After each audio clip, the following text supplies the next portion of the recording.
China has problems, shrinking population, unemployment, real estate crisis, and more. Is this the beginning of China's collapse? Or it's all clickbait and manipulation, so there is nothing to worry about? First, let's clarify why the topic of the Chinese economy is so interesting to many people. China is the so-called world factory, and it is the largest exporter of goods in the world. China's GDP last year was about $17.5 trillion. This is the second largest GDP in the world after the US. For a long time, it was the most populated country. Even this brief overview shows that China is a powerful and important economic player. But nothing lasts forever, and here is an example.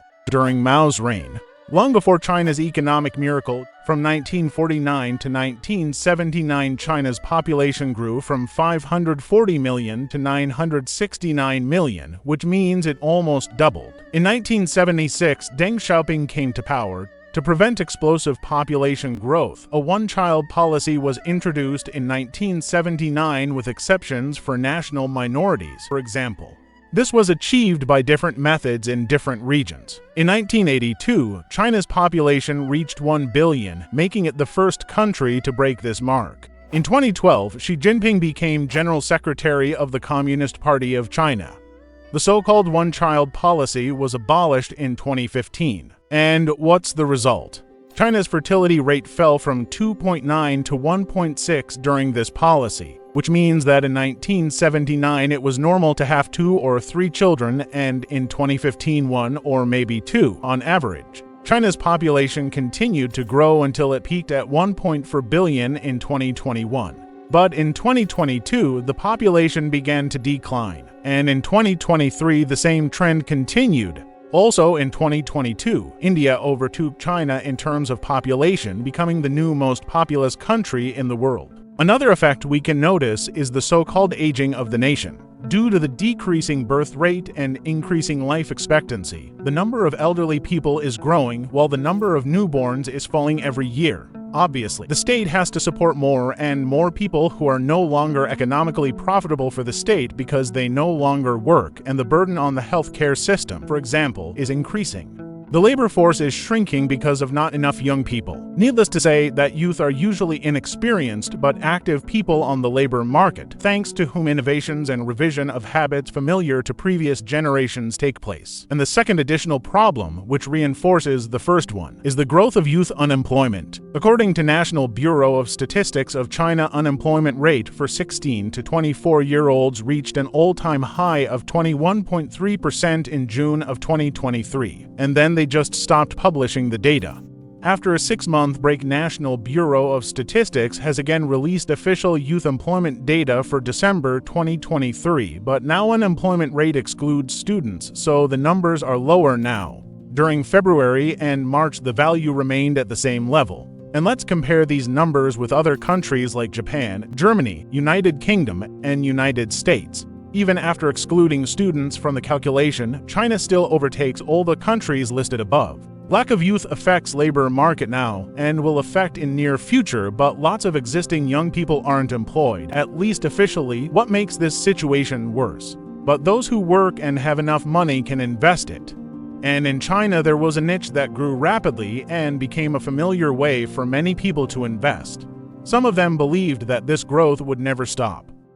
I think you know I'm talking about real estate. Along with economic and population growth, the number of people living in cities began to grow rapidly, which naturally increased the demand for housing. The area of residential buildings increased from 5.7 square meters per capita in 1956 to 38.6 square meters in 2020, for example. In the 1980s, housing was on the shoulders of the state and was very cheap for residents. With the arrival of Deng Xiaoping, everything changed. Local authorities in the regions were allowed to lease land to entrepreneurs who could profit from it. After that, a growing real estate market emerged in China. Many of the biggest construction companies were established in the 1990s or a little later. One of the most famous of these is, of course, Evergrande. After the first successful project, they began an aggressive expansion. They took prepayments on unbuilt homes and took out loans like everyone else, but they expanded very aggressively with massive amounts of borrowed money, taking a lot of risk. The company took as much money as they could and built as much as they could as quickly as possible. and for a long time that risk was rewarded with good sales. You can see that since 2005, residential real estate prices have risen and fallen in different years and reached their peak in 2021. During 2020 and 2021, China produced and consumed as much concrete as United States did during whole 20th century. Housing became less affordable for those who just wanted to live in it, both because of the cost and because apartments and houses were quickly bought up by those who wanted to capitalize on them. This begs the question, does the price match the value of the homes as a place to live? When we face the situation when the price of an asset does not depend on the income that can be obtained from its exploitation, such as an income from renting out an apartment, but on the belief that the price will increase because other people will continue to create demand for it, this situation can be called an economic bubble. The period of rising prices can be called bubble inflation, but sooner or later the price falls. In this case, the bubble popped because of government intervention. In August 2020, the Chinese government introduced the 3 red lines rule. The rule regulated the amount of money that real estate developers borrowed. Liabilities should not exceed 70% of assets excluding advance proceeds from projects sold on contract. Net debt should not be greater than 100% equity. Money reserves must be at least 100% of short-term debt. Of course, this immediately hurt Evergrande because they borrowed as much as possible in the shortest possible time. Evergrande began missing payments to its investors. Many houses remained unfinished. Others were never built even though people had prepaid for them. Similar things started to happen to other large companies in the real estate sector.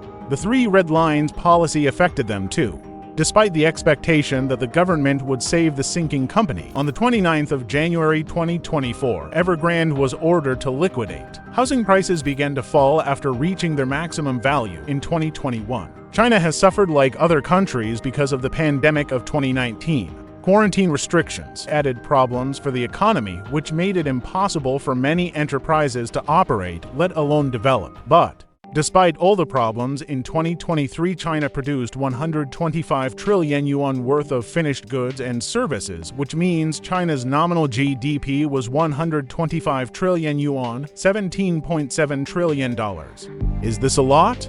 First, we can compare this figure to the US GDP for the same year, $27.4 trillion. The US is in first place in terms of GDP. For example, India's GDP this year is $3.7 trillion. Okay, and now let's see what it was a year ago, $17.8 trillion. And here's a graph of China's GDP since 1960. You can see that it's growing year on year with a few exceptions. Post-1978 economic reforms, China's average GDP growth has been over 10% annually for over 3 decades, and in some years even exceeded 13% annually. In 2009, during the global crisis of 2008, for example, in the US GDP fell by about 2%. At the same time, China's GDP grew by more than 11% in 2009 compared to the previous year. In 2019, the world is facing powerful new crisis due to the pandemic. Again, let's compare the US to China at a time when China's GDP continued to grow in 2020 by more than 3% over 2019, and in the US, the value fell by about 1%. If you look at GDP, China's economy is able to show resilience and growth even during global crises. It depends on where you live, but you may have noticed that the number of Chinese electric cars on the streets is increasing. Such brands as BYD, Changan, Haval, Chery, and other became more familiar in just last 2 or 3 years. In 2015, China exported less than 400,000 cars a year, fewer than India, and over the next few years there was no significant progress. But in around 2020 something changed. In 2021, China exported nearly 1.6 million cars. By 2022, it hit 2.7 million. Chinese electric vehicles are really cheap and, in some cases, twice cheaper than other cars like Tesla. In 2023, China exported 1.2 million EVs, which is 25% of all exported cars. European Union even started an investigation because of potentially unfair competition with European car makers. The reasons of lower prices for Chinese EVs are subsidies from Chinese government and high percentage of components made by car makers themselves. For example, one of the biggest Chinese car brands, BYD, produces batteries for its vehicles. Another sector in which China is leading is lithium mining and the production of lithium-ion batteries, which are used to power Chinese cars and, of course, exported to other countries. In 2022, China was ranked 4th in lithium reserves and 3rd in mine production. Of course, China is not going to be satisfied with the above successes and is looking to the future. Special attention is given to new productive forces and industries of the future, including artificial intelligence, humanoid robots, metaverse, next-generation internet, 6G, quantum computing, etc. China's Ministry of Education approved a new undergraduate concentration in high-end semiconductor science and engineering. No one can say for sure what such a strategy will lead to and whether the current problems will be solved. Even more uncertainty is added by the possible further deterioration of relations with Taiwan, the US, and, as a consequence, many other countries around the world. Yes, as I mentioned in the beginning of this video, China has some problems, but obviously it's not going to collapse, whatever it means.